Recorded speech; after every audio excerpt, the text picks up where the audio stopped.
How does y'all? So this is part 2 on how to see your aura. Part 1, we talked about how to sense it. And this isn't going to be, oh my God, different because you're sensing and seeing. So they're pretty similar.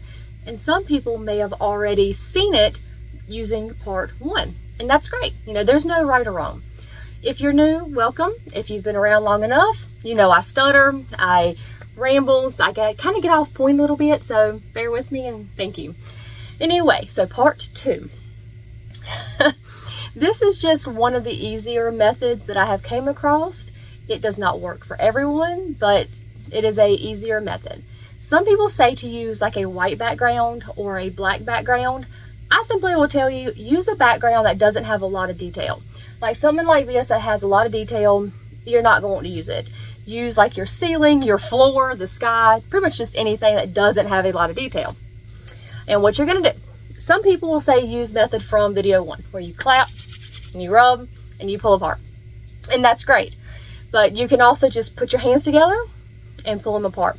If you choose to use the rub method, that is fine, because that's activating your energy. I guess I'll quotation mark that, because you're moving it, you're making it all active, you're aggravating it, you're making it go, hi, I'm here.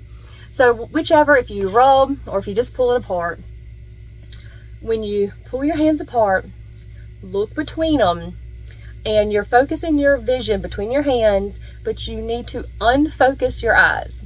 And that alone will take a little bit of trial and error, because there's not just a one size fits all. You just got to find that right little area of unfocus. And you may see tendrils coming out of one hand and not the other. You may see stuff around your fingers. The most common is going to be around your palm. You may see like little sparks of color, absence of color. There is no telling what you may see, because what you may see is a mile-long list. So just be open to anything that's not normally there. And don't be alarmed if it's just like a spur of the moment, or if it's only on one side. When you first see it, you're going to have that, oh shit moment, and you're going to lose it. I mean, 9 out of 10 times, you're going to lose it because you get excited.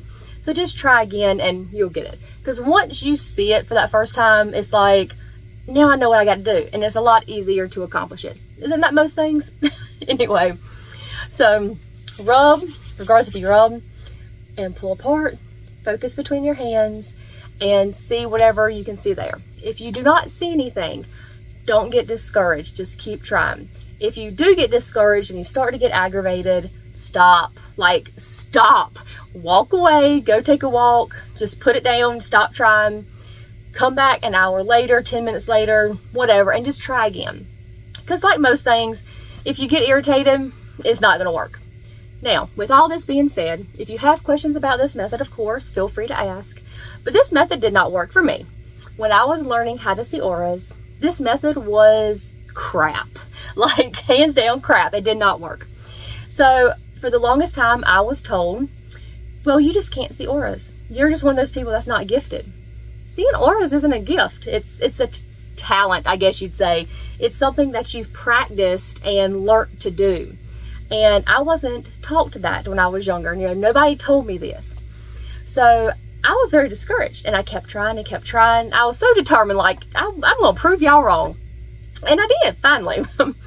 But not in the way of using this method. That method just, I don't know why, just did not want to work for me. Now, y'all, keep in mind, some people will never see color with these right here, with their mundane human eyes. Some people will, but some people will not ever. Like, they'll never see color there. Some people will see color in their mind's eye. Some people will feel color. There's no right or wrong way here. So just, if you have a friend and they see these vibrant colors with their mundane eyes and you don't get discouraged, because you might be one of those people that see it in their mind or they feel it. And that is good, that is fine, there's nothing wrong with either way. So just remember that. Now, the technique that I found that helped more than anything was I learned on shrubbery, or better yet, a tree. But you go out, you find you a big bush or a tree, whether you're riding in the car, keyword riding, whether you're riding in the car or you're out in your backyard or at a park, find you a big old tree, big old shrub, and look at the top of it.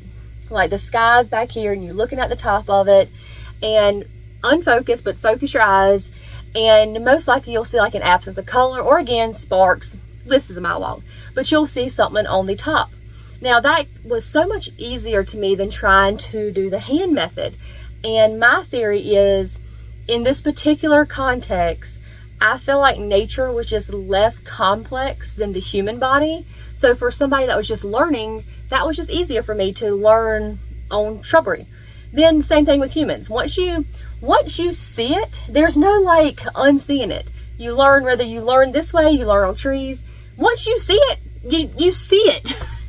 You can see it on anything. So once you learn, you can see it on a human. Look around their head, around their arms, really anywhere, because we have energy head to toe, everywhere there. But that is the method that I found that was helpful, and maybe it will be helpful for y'all. Again, if y'all have any questions, leave them in the comments, and I will answer them to the best of my abilities.